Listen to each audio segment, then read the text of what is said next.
मैंने बम बम से कहा, मैंने कहा बम बम मुझे हजारों की भीड़ नहीं चाहिए, तो 25 लोग ले आओ ऐसे जो कफन बांध के काम करना चाहते हो, मैं चलूंगा आपके साथ। जहां से नरेंद्र भाई 1000 पे कौन देखेगा, 20,000 पे, 50 पे, लाख पे, 10 लाख पे, करोड़ पे, वो खुद देखता है कि ऐसा क्या है इसके अंदर। 1 करोड़ लोगों ने देखा, मेरे कई वीडियो करोड़ से ऊपर गए हैं, और मुझे पता है कि नरेंद्र भाई मेरी बात को गंभीरता से सुन रहे हैं। तो मैं चाहता हूं ये आवाज उन्हीं तक अभी तक नहीं पहुंची है, क्योंकि मेरे इस वीडियो को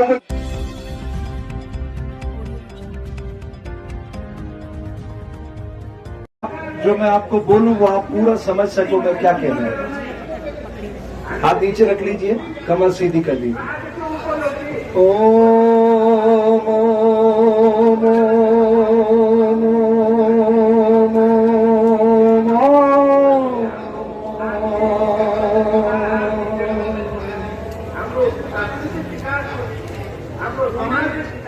बोलिए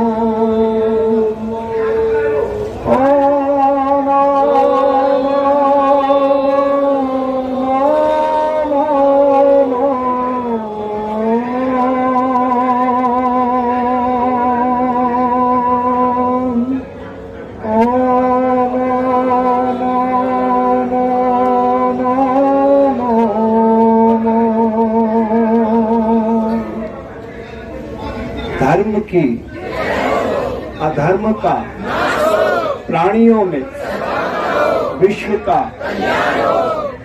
हम कहते तो हैं कल्याण की बात, लेकिन उसको अपने जीवन में नहीं उतारते।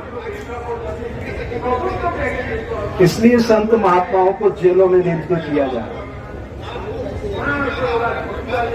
गहराई से समझिए, मैं बहुत लंबे समय से बंदी भाइयों के बीच कार्य कर रहा हूं। मेरा कार्यक्रम चलता है अपराध से अध्यात्म की ओर। बुरा पक्ष आपने दिखा दिया, समाज ने मान लिया, पुलिस प्रशासन ने ठप्पा लगा दिया, कोर्ट कचहरी ने मोहर लगा दी और जेल में निरुद्ध हो गए। तो जो अच्छा पंथा वो कहीं सुप्त रह गया, तो उसको जगाने के लिए मैं ये अभियान चलाता हूं, अपराध से अध्यात्म की ओर। आपको गहराई से समझना पड़ेगा कि पूज्य बापूजी जेल में निरुद्ध क्यों हैं। 2013 1 सितंबर तारीख याद है? उसी दिन बापूजी से मेरी जोधपुर जेल में भेंट होती है। मुझे पुलिस गुजरात की आईबी ट्रेस करती है कि स्वामी जी आप कौन हैं, कहाँ के रहने वाले हैं। मैं उनसे कार्ड मांगता हूं कि आपका कार्ड दिखाओ, पहले अपना परिचय दो। तो मुझे पता चलता है कि गुजरात पुलिस यहां खड़ी है। अब आप बात समझिए, ये रिपोर्ट कहां पर हुई? दिल्ली में। घटना कहां की बताई? जोधपुर की। अरेस्ट कहां पे हुए बापूजी? इंदौर में। जरा राजनीतिक दृष्टि से समझिए, वो लोहे को लोहा काटता है। आप सरलता से ये जंग नहीं जीत पाओगे, आपको थोड़ा सा आधुनिक बनना पड़ेगा। तो मैं 2 ऑप्शन आपके सामने लेके आया हूं। ये 10 साल हम किसी के लौटा नहीं सकते, ना आपके, ना मेरे, ना बापूजी के। समय का पहिया घूम चुका है, गंगा से बहुत पानी बह चुका है। अब हमारे पास क्या ऑप्शन है, इस पे हम विचार करते हैं कि जो समय बीत गया वो तो लौटेगा नहीं, पर गलतियां कहां कहां हुई वो हमें समझना होगा, ताकि उन गलतियों को रिपेयरिंग करते हुए आगे बढ़े। सही है? तो आईबी ने जब मुझे ट्रेस किया तो मैं बापूजी के पास जेल में वापस पहुंचा। मैंने कहा बापूजी मुझे एक बात सच बताइए, आपका गुजरात के मुख्यमंत्री से कोई झगड़ा है क्या? बोले कोई झगड़ा नहीं है। मैंने कहा ऐसा कैसे हो सकता है? घटना जोधपुर की, रिपोर्ट दिल्ली में, अरेस्ट इंदौर में, गुजरात का कोई सीधा सीधा लेना देना नहीं है इस केस से। तो गुजरात पुलिस क्या कर रही है जोधपुर के अंदर? मैंने कहा आप मुझे सच बता दो मैं समाज के सामने ये बात रख दूंगा। बोले नहीं स्वामी जी, मेरा कोई झगड़ा नहीं। बात खत्म हो गई। उन्होंने कहा मैं 15 दिन में बाहर आ जाऊंगा, तो मैं इंतजार करता रहा। फिर दोबारा से मैंने उसी जोधपुर जेल में शिविर लगाया, 3 दिन का अपराध से अध्यात्म किया। तीसरे दिन मैंने बापूजी से फिर मुलाकात की। मैंने कहा बापूजी, इस जेल को हम गोद ले लेते हैं। यहाँ का जो डीजी है उमेंद्र भारद्वाज, 2013 की बात कर रहा हूँ, 10 साल पहले की। ये उमेंद्र भारद्वाज हमारा बच्चा है। वो कह रहा स्वामी जी आप जेल को गोद ले लो। मैंने कहा बापूजी, आपके इतने करोड़ों साधक हैं देश में, हम इस जेल को आश्रम में तब्दील कर देंगे तो लोग, पूरी दुनिया का ध्यान जाएगा कि एक संत के आने से ये जेल आश्रम के रूप में तब्दील हो गई। तो आपकी सारी जो साजिश है सामने वालों की, वो सब नेस्तनाबूद हो जाएगी और आपका कद और बड़ा होकर उभर जाएगा। मेरी बात को उन्होंने फिर भी स्वीकार नहीं किया। ये 2 चूक थी उनकी, उस महापुरुष की, जिसके कारण उनको मौका मिला है सारा राजनीतिक षड्यंत्र जमाने का। आप देख रहे हैं, ये कहते हैं ईसाई मिशनरियां, ईसाई मिशनरियां, ईसाई मिशनरी। अरे मान लो ईसाई मिशनरी ने फंसाया, 1 मिनट के लिए मान लो। गुजरात में ईसाई मिशनरियों का शासन है, दिल्ली में ईसाई मिशनरियों का शासन है। अरे शासन के सामने किसी की नहीं चलती है, कितना ही बड़ा सूरमा हो। सत्ता की जो ताकत है ना, उसके सामने कोई नहीं टिक सकता साहब। आप इस बात को पहले समझ जाइए तो रास्ता निकलेगा। और ये मैं आखिरी बार ही आपके मंच पे आया हूं, कभी नहीं आऊंगा। ये मैं साफ कर रहा हूं, क्योंकि मैंने बहुत कुछ खोया। मेरा तो आश्रम ही खत्म कर दिया इन्होंने। मेरा खाते का जमीन था, कोई अतिक्रमण नहीं था। इसी वजह से मेरा टूटा कि मैं बापूजी के समर्थन में खड़ा था। मेरा तो करोड़ों का नुकसान किया है और जगह जगह मुझे काटा जा रहा है। आप समझिए मेरी लड़ाई क्या उनसे। आज मैं उनकी गोद में बैठ के जाऊं तो कल सारे टीवी चैनलों पे मेरे समाचार सुनोगे आप, हर जगह। लेकिन मैं ऐसा नहीं कर सकता। मैं सत्य का प्रतीक हूं, मरते दम तक सत्य का प्रतीक ही रहूंगा। बात समझिएगा, एक गहराई से समझिएगा। पर अगर इसको नहीं समझोगे तो बापूजी अब जोधपुर जेल में ही अपना शरीर प्राणांत कर चुके होंगे। लिख लो आप।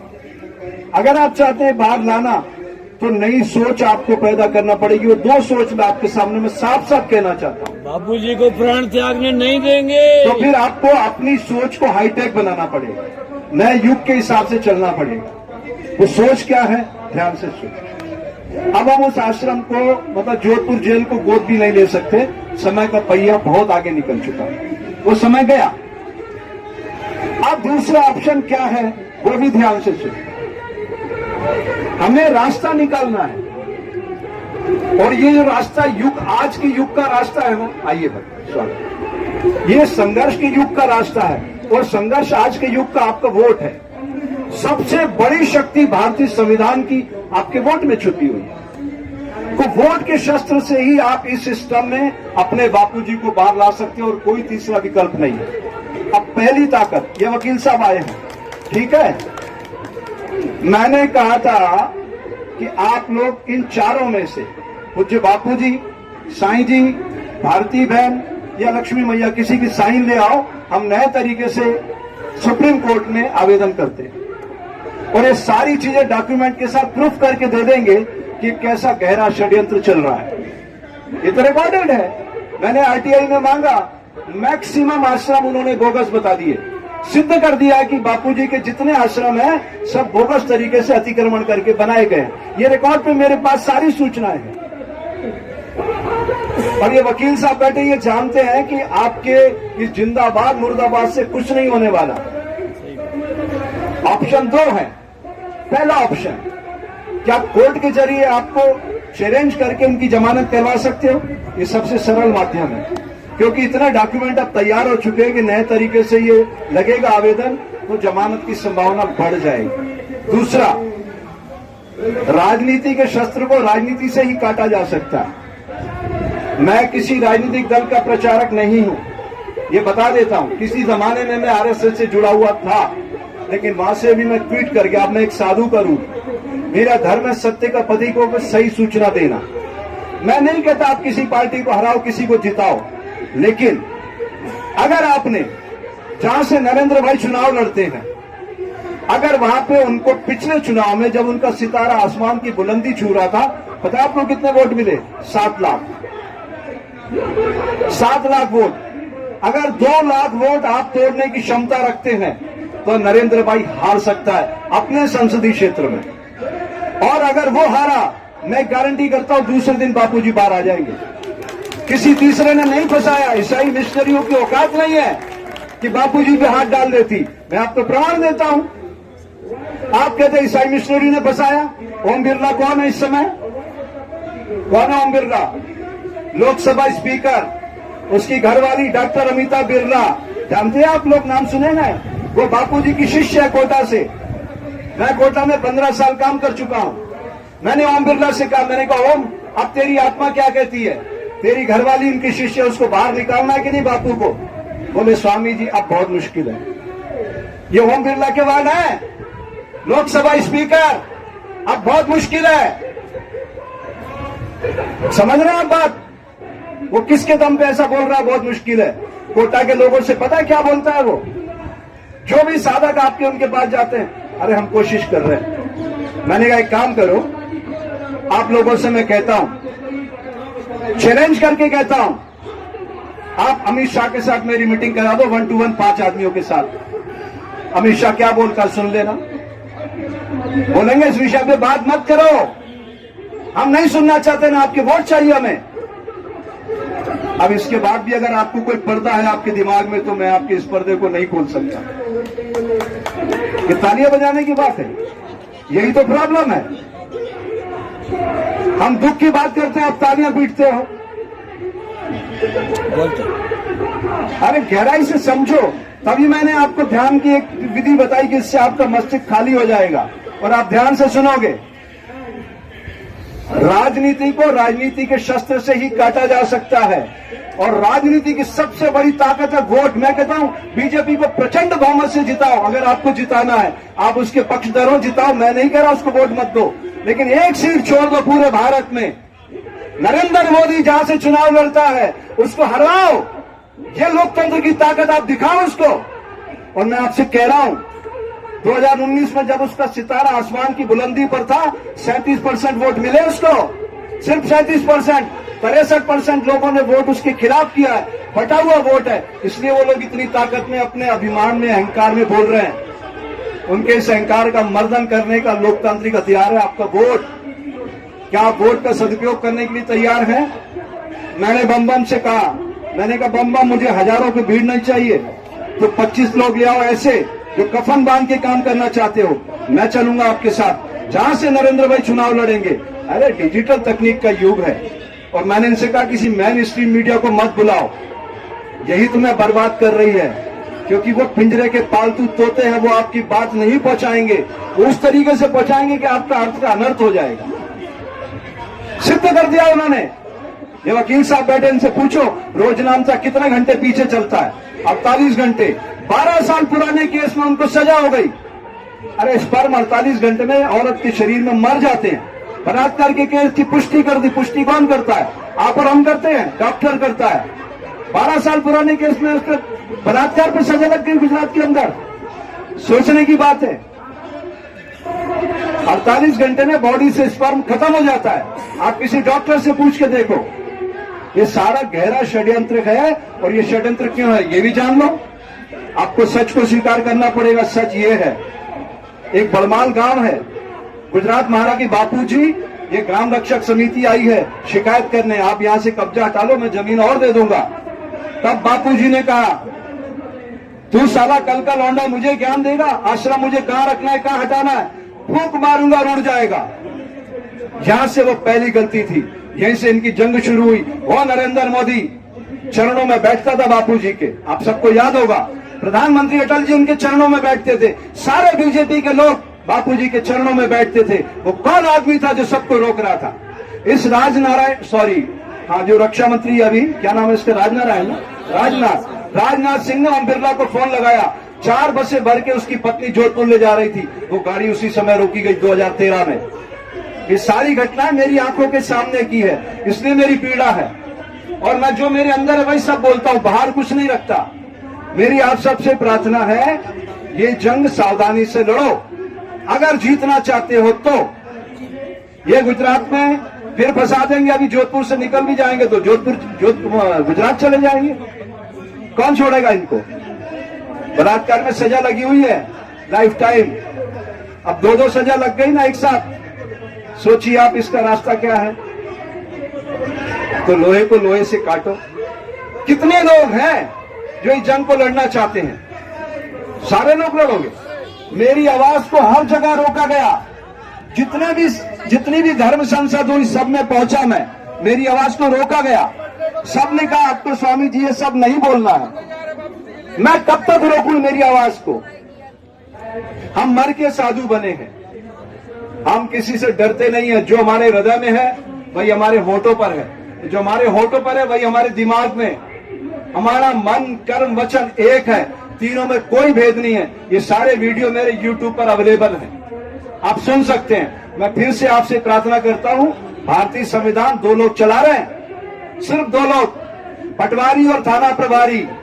पटवारी जो लिख देता है ना 7/12 में, राष्ट्रपति को भी बदलने की पावर नहीं है। और FIR जिस थानेदार ने लिख दी कोई नहीं बदल सकता, बाकी सब उसके वो प्रेरी है, उसको लेकर के चलने वाले लाठी लेके। जो थानेदार ने लिख दिया उसी पर या तो एक्विटल होगा या कन्विक्शन होगा, आप बदल नहीं सकते। कि भारतीय संविधान 2 लोग चला रहे हैं, बाकी हम सब उनके अर्दली हैं, उनके आगे पीछे घूम रहे हैं, कुछ भी नहीं हम। उस जमाने में जब संविधान लिखा गया लोग बहुत चरित्रवान थे, इंच मात्र सत्य बोलना जानते थे। और आज हमारा देश का पंतप्रधान झूठ पे झूठ, झूठ पे झूठ, झूठ पे झूठ, सच खोजना पड़ता है कि वो कहां सच बोलेगा। ऐसे महान नायकों से आपको लड़ने के लिए अब 2 स्रोत देके मैं अपनी बात खत्म करूंगा। ध्यान रखिएगा, बहुत गहराई से बोल रहा हूं, अपने जीवन के तजुर्बे से बोल रहा हूं। अगर 2 झूठ लड़ेंगे, 2 झूठ, तो लिख लीजिए, आप लिख लीजिए अपने दिमाग में, बड़ा झूठ जीतेगा। अगर 2 झूठ लड़ेंगे तो बड़ा झूठ जीतेगा, लिख लीजिए आप, कोई नहीं हरा सकता उसको। लेकिन ताली मत बजाओ। और सत्य और झूठ लड़ेंगे तो सत्यमेव जयते। आप सत्य के प्रतीक हैं या झूठ के? और सत्य यह है कि पूज्य बापू जी को फंसाने वाले सिर्फ एक व्यक्ति हैं, जिसका नाम है नरेंद्र दामोदर दास मोदी। मैं दिल की गहराइयों से कह रहा हूं, गारंटी के साथ, कभी भी इतिहास लिखा जाएगा, ये सारी चीज एक दिन सामने आएगी कि नरेंद्र मोदी ने उसको षड्यंत्र करके बापू के पूरे परिवार को क्यों फंसाया था। राकेश अस्थाना नाम सुना है आपने? सूरत में पुलिस कमिश्नर था, याद है आपको? ये बाद में क्या बन के आया दिल्ली में, कमिश्नर पुलिस, BSF DG। क्या रिश्तेदारी नरेंद्र भाई की और राकेश अस्थाना की, समझते आप? ये उसी के लिए ऑब्लाइज कर रहे थे कि उस राकेश अस्थाना ने षड्यंत्र पूर्वक उन दोनों लड़कियों को बुला के अलग अलग जगह से FIR करवाई थी। और क्या लिखा था, ध्यान से सुनिए, क्या लिखा उसने FIR में, राकेश ने, कि बापू को, नारायण साई को लड़के सप्लाई करने का काम कौन करते थे? बापू की पत्नी यानी लक्ष्मी मैया और बापू की बेटी। FIR में लिखा हुआ है। लानत की बात है, ये सनातन संस्कृति के प्रचारक जिन्होंने अपना सारा जीवन सनातन संस्कृति को दिया, उनको कैसे गिराया इस नरेंद्र भाई ने। इसलिए मैं कहता हूं कि वो मानसिक रूप से बीमार है, उससे सुपरिटी कॉम्प्लेक्स है, उच्च चिंता की बीमारी है उसको, कि संसार में मेरे जैसा कोई नहीं। लेकिन मैं एक बात कहना चाहता हूं, नरेंद्र भाई एक बात सुन लेना, तुम भी उसी RSS से आते हो, मैं भी उसी RSS से आता हूं। और मैंने भी जिंदगी में संकल्प लिया था कि मैं सत्य का पथिक बनूंगा, चाहे मुझे जो भी करना पड़े। तो आज अधर्म धर्म का कवच पहनकर खड़ा है। तो इसलिए मैं कृष्ण भगवान को याद करता हूं, अधर्म जब धर्म का कवच पहनकर खड़ा हो जाए तो उसे नष्ट कर देना ही धर्म है। और आज का धर्म है आपका वोट। इस वोट की शक्ति को पहचानो और समय आने पर बता देना। और ये यात्रा आपको आज से ही शुरू करना होगी। कैसे, वो मैं बताता हूं। मेरे संदेश को अगर आप लोगों ने 1 करोड़ लोगों तक पहुंचा दिया डिजिटल तकनीक से, है ना, जो भी ये लॉन्च कर रहा है अपने वीडियो, मेरा वीडियो जिस भी चैनल पे जाए, अगर उसका व्यूअर 1 करोड़ आ गया तो उसको पता है कौन देखता? सारी लेयर टूट जाती है, उसको नरेंद्र भाई खुद देखते हैं। उन्होंने अपनी लेयर बना रखी है, 12,000 IT के प्रोफेशनल बैठा रखे हैं और उसका सबका क्रम है। 10,000 पे कौन देखेगा, 20,000 पे, 50 पे, लाख पे, 10 लाख पे, करोड़ पे वो खुद देखता है कि ऐसा क्या है इसके अंदर 1 करोड़ लोगों ने देखा।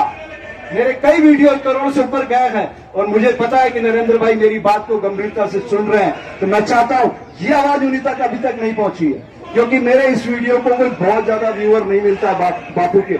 अगर मैं वहां खड़ा होकर अभी वीडियो दूंगा उनको, यूट्यूबर्स को, वो लाखों में पहुंचेगा, लाखों में। लेकिन ये वीडियो मुझे पता है 1,000, 2,000, 5,000 में खत्म हो जाएगा। लेकिन ये 1 करोड़ पे पहुंच गया तो इसको नरेंद्र भाई देखेंगे और नरेंद्र भाई को एक चीज समझ में आ जाएगी कि 2024 अब दूर नहीं है। तो नई सोच उनको लाना पड़ेगी और भगवान उनको सद्बुद्धि दे कि जिसको अपना गुरु मानते थे, बड़ा मानते थे, विचार रखते थे, अब वो सारी चीजें जो उनके बीच हुई वो समय के प्रवाह ने खत्म कर दी है। अगर वो इसको बदल सके और अच्छा कर सके तो मेरा यकीन जानिए वो समय आ जाएगा जब उनको विवश होना पड़ेगा, नई सोच लाना पड़ेगी और उनको पूज्य बापू जी के लिए सद्भावना पूर्वक सोचना पड़ेगा। इन्हीं पवित्र भावनाओं के साथ मैं अपनी वाणी को विराम देता हूं। अच्छा लगा हो स्वीकार कर लेना, बुरा लगा हो डिलीट कर देना। जय हिंद, जय भारत, हरिओम।